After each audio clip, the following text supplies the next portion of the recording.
Law.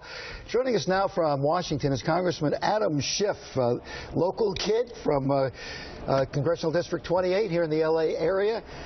Congressman, is anything positive going on at this moment? Well, not really, no. I mean, we're shut down, and at least at this point, this cabal within the GOP and the House isn't willing to relent. We need two functional parties in order for our system of government to work, at least two functional parties.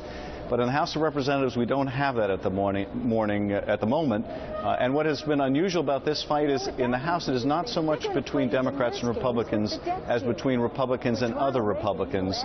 And until they get their act together, it's hard to see how this ends. But I hope it ends soon. This is so completely irresponsible, not to meet the most basic level of governance, which is keeping the government open. And it has this terrible dampening impact on our economy and our recovery. So I hope they get their act together soon. I hope we can move forward and solve this and get back to the business of the country. As you were speaking, we were watching Senator Barbara Boxer from California, and the two of you are on the same page when it comes to this issue. The ones who are not on the same page, the people you feel are absolutely obstructing moving ahead with government funding, their position is that they just don't like the Affordable Health Care Act, Obamacare, and they feel that you are unreasonable in not sitting down to change a little bit in the Health Care Act so they can move forward. What do you say to them? Well, I'd say that the President and Democrats in Congress have expressed a willingness to work on potential changes to the health care reform. There are improvements that are going to have to be made. This is a very comprehensive law, and there are going to be things that need to be fixed and improved. But you can't hold the whole country and the whole government hostage and say, if you don't do it my way, we're going to burn the house down. That's not the way the process works. When you're negotiating over funding the government, the negotiation is generally over how much should we fund the government. And on that fight, they won. We're using their number. We're spending the amount they wanted to spend. But you can't bring in unrelated issues that you don't have the votes for and say, if you don't do it anyway, we're going to shut things down. And that's where we are. Now, one interesting thing is I can't tell you how many conversations I've had with GOP members who don't agree with their colleagues and who think this is crazy. I had one of them tell me last night, all those bad things Democrats say about Republicans? Well, this time it's really true. So this is something that is not even supported, I think, by a majority within the GOP here in Congress. It may not be supported by a majority, but it's supported by an incredibly passionate group of people who either philosophically so believe in what they're doing, or they have the fear that if they go back to their district and don't fight this fight the way they're fighting it, they will be primaried to the right and they'll lose their seats. So what do you tell your fellow people in Congress who are afraid of losing their seat?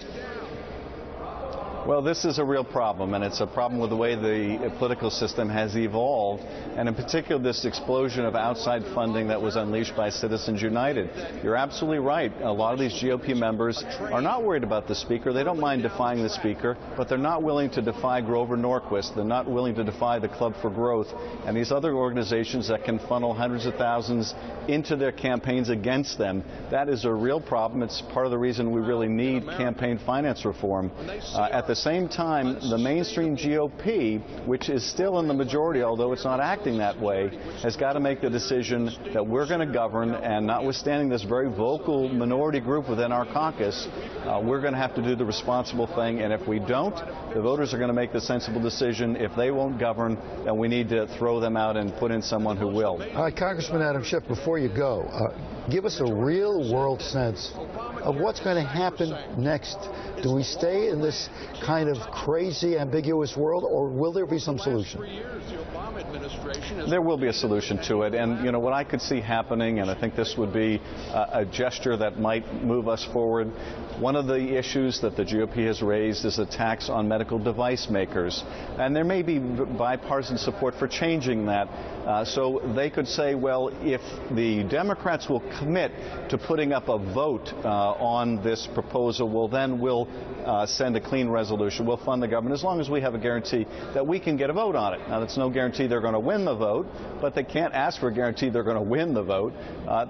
There may be some compromise along those lines that at least lets the hardliners save face. And if that's what's necessary to keep the government running or to get it back running, it may be well worth the effort. And the tax on medical devices is something that most lay people have never heard of until now, and suddenly that's become a big issue. Congressman Adam Schiff, we'll get back to you if we need you. We hope you're available. Thank you.